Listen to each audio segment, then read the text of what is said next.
keep that tip. Oop, there you go. There's a fish on right there, guys. Nice fish, nice fish. Nice fish, guys, nice one. If you want the gills, we've got the skills right here at 302 Fishing.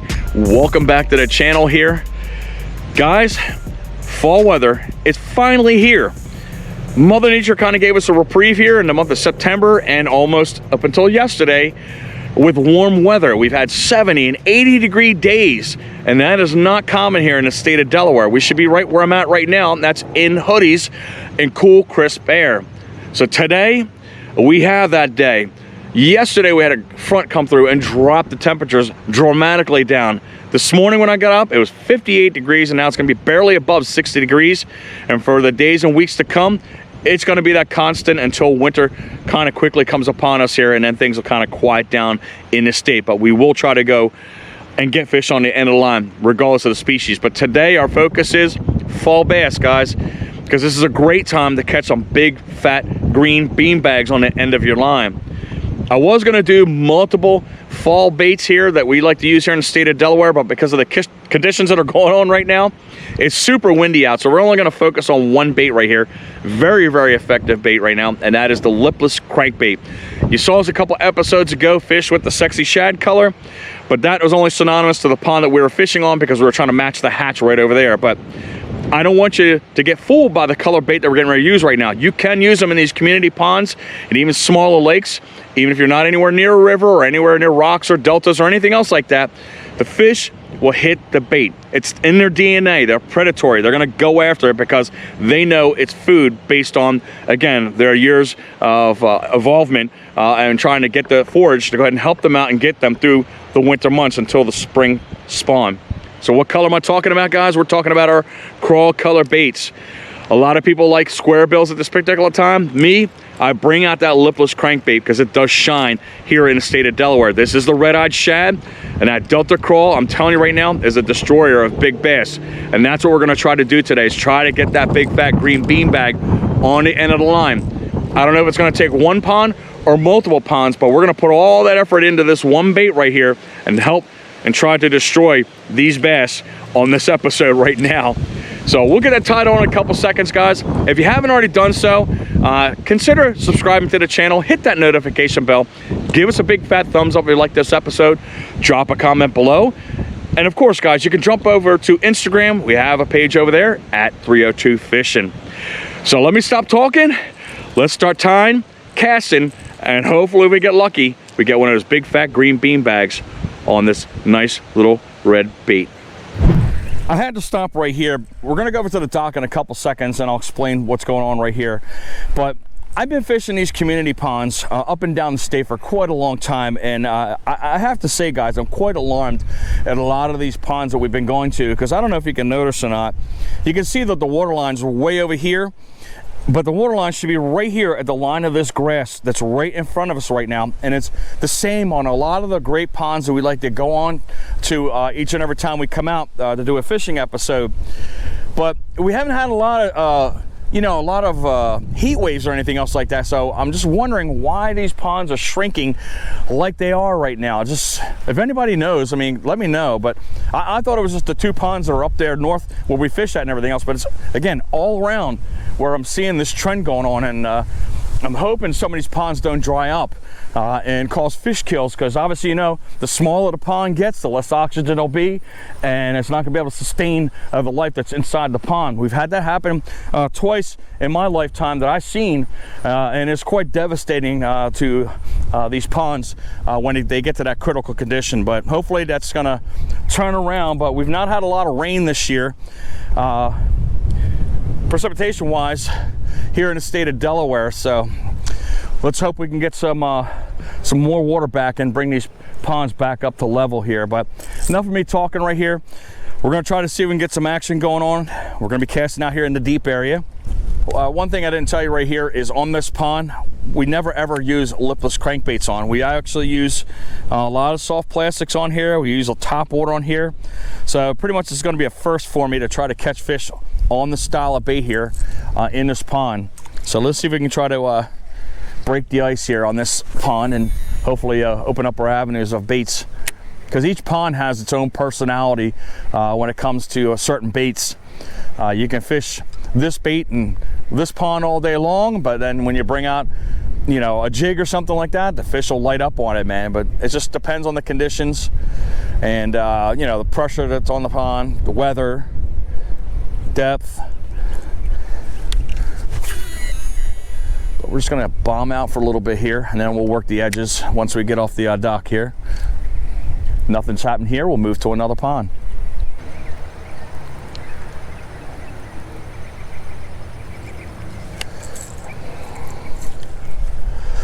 As the fall comes around, you're gonna have leaves falling in the ground and falling into the water, and they're gonna get hooked up on those trebles very easily there. But those are some of the obstacles you got to deal with here as the seasons change.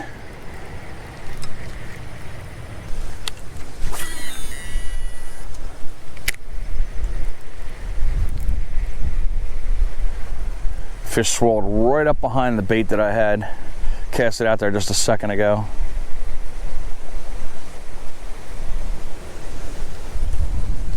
Just got to figure out where these bass are at. Are they out in the deep or are they out shallow chasing the bait fish along the edge here?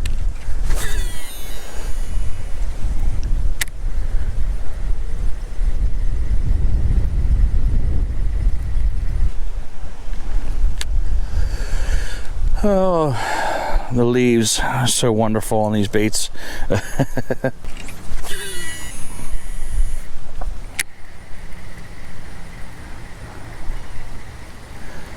Kind of keeping the tip up over here because this is shallow over in this section here. I want to kind of keep that bait up off the bottom so we're not picking up as much of the shrapnel as you see on the end of the hooks as we're bringing it in. See, that's what I'm talking about. You hit a leaf and it floats up to the top and it kind of blows your spot.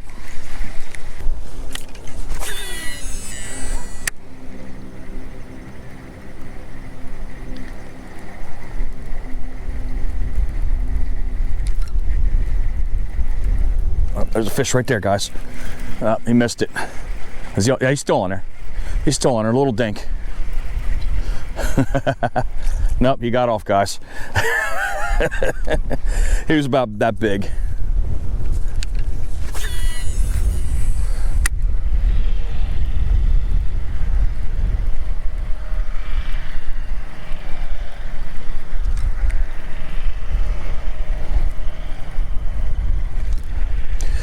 So you guys notice me whipping the rod up and everything else. One, that's to shake off any debris that's on the end of those trebles, but also it's another purpose too when you kind of, oh, there's a fish right there, guys. Just as we're talking, big one.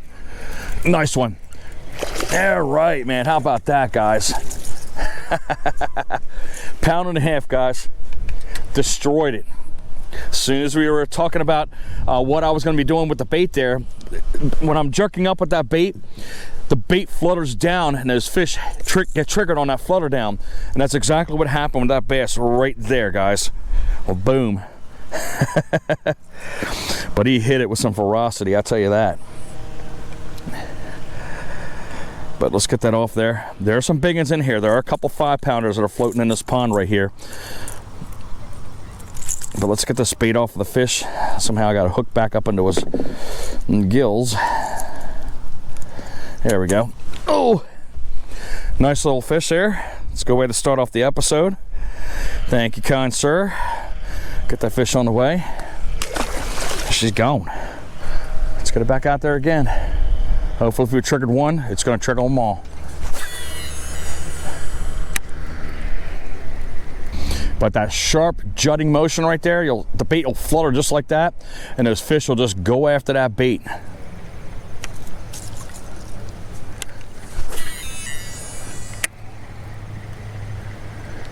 I use the same technique with spinner baits, which again is another good fall bait, and chatter baits. I'm watching bass bust up on the shoreline over here too. I watched one flutter right here in front of me. So they're around, they're feeding, guys.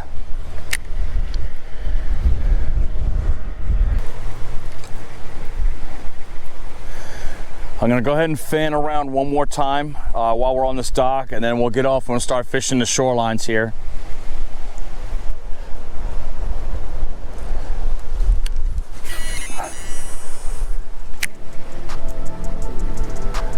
Oh, there's a hit right there, guys. Nice. It's a good jumper too. Right up in the shade of that willow tree. Oh man, he's pulling. He's pulling. Where's he at? Ah, that's a nice looking bass, guys. Nice looking bass. That might be a big fat green beanbag, guys. That bass was sitting right up underneath that tree. There you go. 2.5. That's a good looking bass right there. But he thumped that bait again.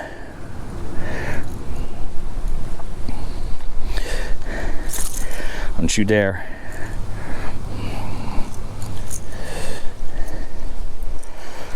Get that out of there, and boom. What a pretty bass. All right, guys. It's coming out better than I thought. She's gone. So I'm basically taking advantage of what's been going on here. As I told you, I'm alarmed to how the pond water's going further down, but that means that I don't have to cast as far to get to that shoreline, and I don't have any chance of disturbing them fish going around that way. So if I can get over to there with that bait and it's coming down the drop off right there, chances are we're gonna have some good pickups right here. So that was the second time I cast it over near that tree, and right to the right of it is where that fish banged up on that bait. It even come up out of the water, but we didn't get the chance to see that because I had my body turned.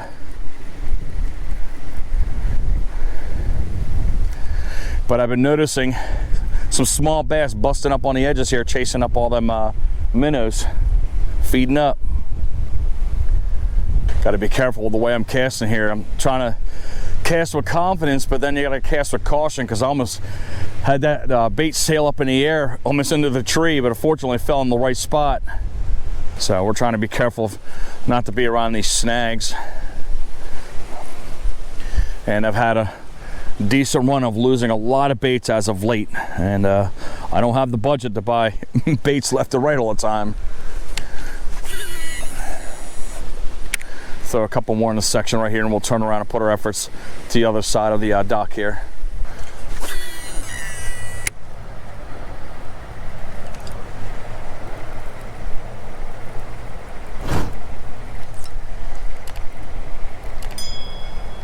That was a thump right there.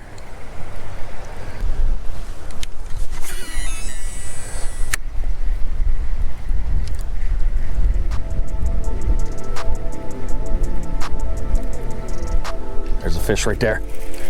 It's a nice one too, guys. Oh my goodness gracious. Yes, yes. We're getting some good ones today, guys. We're getting some good ones today. All right.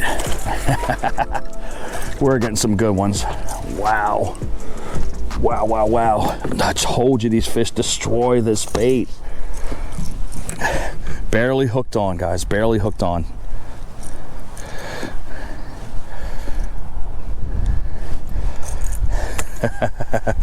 Look at the lipstick here, guys. Senor fish. See the tail's all nice and red right there. What a great looking bass, guys. Come on, man. We're having a great day so far. She's gone. So far, so good. We're catching some nice looking bass off the Lipless crankbait. Again, these crawl style baits obviously do slay. I was feeling my bait after those 3 bass, and there are some chafing marks that are on this line, so we are going to cut this line and we're going to retie again. But what I want to do is, we've been getting from time to time comments down below as to what knot do we use here on 302 Fishing to keep our bait secure on the fishing rod. And I will show you in a second what knot that is. Let me cut this crap off the end of the line right here. But I'm going to teach you a knot that a great man has taught me, and we're blessed to still have him after these 80 years of life that he still has, and more to come, I'm sure. But one of the greatest men I know taught me how to tie the Palomar knot, and that is my father. So Dad, this one's for you, bud. So the Palomar knot, guys, I'm going to tie a little bit of a variation on the knot, because again, my fingers and my speech are not as nimble as they used to be. But we want to get all this curliness off here first, because we want to make sure we're able to thread that line through the bait properly. But the Palomar knot, One of the strongest knots you can have out there fishing on freshwater ponds, lakes, wherever you guys go for bass. But you got your tag end line right there in front of you. That tag end, most people would fold it over and create the loop to start off the Palomar knot. However, again, my fingers not being the best they are, we're just going to do that slight little variation. We're still going to create that same exact loop. But I always turn the bait upside down, so you've got your little ring right there. You've got the tag end that's going to go right into the ring. So you can see that it's exposed on the other side. And we're going to take that tag end, about 6 inches worth or so of line on the tag side. We're going to take it and go right back through that loop we just came through. So now the loop that you normally would create to start off the Palomar knot, we still have right here. And we're into what I always call the X-wing fighter, because it does look like that, all old heads. But that's the beginning of the Palomar knot. And then we're going to go ahead and grab these 2 lines that are going towards the fishing rod, and then the tag end that you just brought through. We're going to hold on to that, and we're going to keep 2 fingers in the loop that we just created right here. And what we're going to do is going to let that bait sag just a little bit. We're going to take that loop and we're going to go up underneath. You can see the loop right there, and that loop you just brought around, you're going to bring through the loop you just created right there. And you're going to ever so slightly just pull it taut, but not taut, because what you're going to be doing is bringing this bait right through this loop right here that you just created. And we got the hook in my finger, which is not good. But what I always do is right before I start pulling things taut, I'm going to push all that line above the bait. I'm going to put my fingers right where that loop is at. So you can see right there, and I'm going to grab that tag line that just came out of my finger right there, and then we're going to slowly pull the knot taut. As you can see, it's taut right now. And we're going to separate the tag line from the line going to the fishing rod. And we're going to tie one more conventional knot right through the loop and pull this down and taut, and you just created your first Palomar knot if you've never tied it before. But a very effective knot. It keeps that bait on there the whole time. But the key importance before we tied that knot was line maintenance. Make sure you're checking that line from time to time, because you never know, that giant you bring almost to the edge of the dock could come right off because that line got snapped because you weren't checking it out. But there we go. You have another little tug to make sure it's on there, and our line is clean, and we're ready to rock and roll again. So we're going to go ahead and get off the dock for a little bit. And we're going to go ahead along the shoreline. Again, being cautious, because this one does in some spots have that mesh netting around here. And I'm not going to cast too close to the shoreline, but just enough that it's out of the range of that crap that we lose baits on all the time. But it is what it is, man. That's the downfalls of fishing these community ponds. But let's get down the way here. We're gonna not fish in a shallow area. We're gonna get past that willow tree where we caught that nice bass. I got a feeling we're gonna pick up a fish over in this area here, because there's usually some nice ones in this alcove. Let's see how strong this is. Okay, we're good.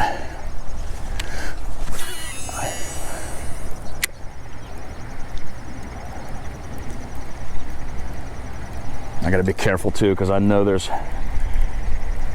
stuff underneath here. Gotta keep that tip. Oop, there you go. There's a fish on right there, guys. Nice fish, nice fish. Nice fish, guys. Nice one. Nice. All right, man. We're beating them up today. We're beating them up.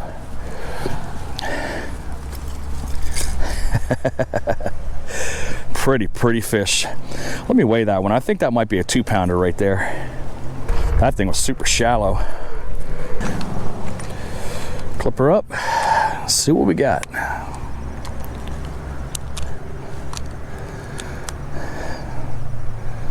Yeah, almost a 3-pounder, guys. 2 pounds, 9 ounces. Nice bass. Nice bass. Let's get that clip out of there and get her on her way.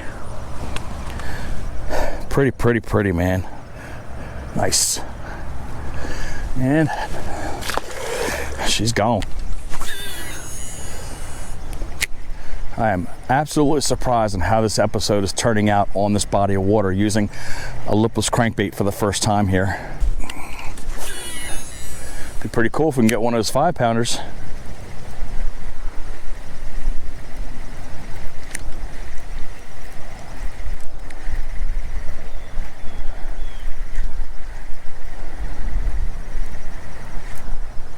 Yep, I knew it, guys.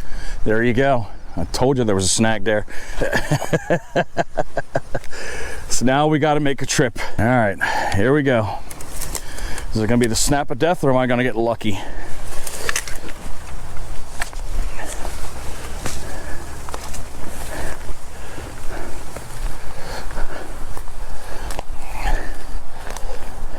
Yeah, it's definitely going to snap on us. Trying to be as ginger as I can.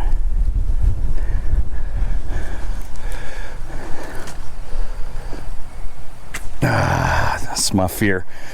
We broke off, guys. All right, so that's telling us we need to go ahead and move along. Give me a couple minutes. We're going to go down and go to the bait shop, and we're going to go ahead and get one of those lipless crankbaits. I'm going to try to stop in Walmart to see if we get lucky, because sometimes they do carry the Red Eyes Shad series in some of these Walmarts. But give me that moment, and we'll get back on the water again. Wouldn't you know it? I thought I was saving time. I can get to Walmart and pick up another lipless crankbait there by Strike King, and unfortunately, they did not have any lipless crankbait by Strike King, especially the Red Eyed Shad series that I was looking for, that Delta Crawl. So I was like, okay, I gotta make the trek. I go down 12 miles, almost near Milford, in order to find that bait. So of course, when I get there, they got all kinds of Red Eye Shads down there, but the one they don't have, you guessed it, guys, the Delta Craw. Nor do they have the Chili Craw, which is almost kind of similar in color and everything else. So I had to quick think and pick out two baits that are kind of similar to what we were using, and again, keeping within that crawl color limitation that we're looking for. So we did get a Red Eye Shad bait. This one right here is a Sam Rayburn Red Crawl. That's what we're using right here. So I'm glad we can get something the same similar size and almost close to the colors, but not the patterns. That's what I was looking for that we had on that previous pond. And then I picked up this one. It looks really, really good. This one right here is the boiled crawfish. This is a 70X Snatch by 6 cents. I think one of these two baits are going to pick up the fish again. That's the hope. We haven't gotten a red, big fat green beanbag. Red, I'm thinking red on the baits already. But that big fat green beanbag, we're still hunting for it. I stopped at one real quick pond right behind us right here. This is right before the pond that we're getting ready to go back to where we started from. This one does have some nice ones. I'm going to spend a half an hour at this pond to see if I can get a giant in here. If not, we'll get back to where we were and try to keep lighting that pond up. Hopefully they would have relaxed and they'll go ahead and strike up on these baits again. I think the one I'm going to go with right now is the Snatch 70X because again, it's got some bright colors on it and the water is kind of murky a little bit. So this might shine through a little bit better than that other lipless crankbait. But let me get my rod out of here, quickly tie this up, and get these fast casts out here on this pond and get back to where we were.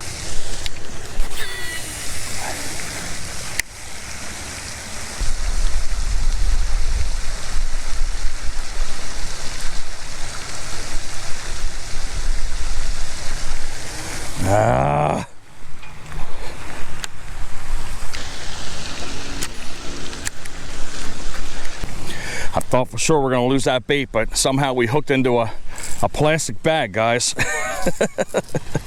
I got lucky. I'm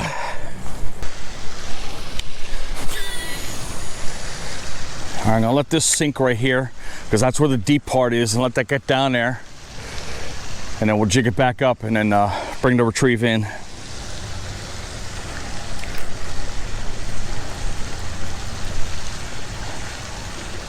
There's a hit right there, guys. Told you, man. We got one. I don't know how big it is yet, but that's a hit. Small one. Right in the deep section. We'll try it one more time to see if we can get a little bit bigger one out of there. But boom. Got the bite starting again. I'm glad I was able to pick up something. I figured that bright color would be good. A little half pounder, but she's gone. But that's 15 feet out there. I let that bait sink all the way down, jigged it back up, and I figured there were gonna be some deep bass over there. But we'll put it right back in that same spot again, let it sink, and then bring another retrieve back. But that was just a slight thump right there on that one.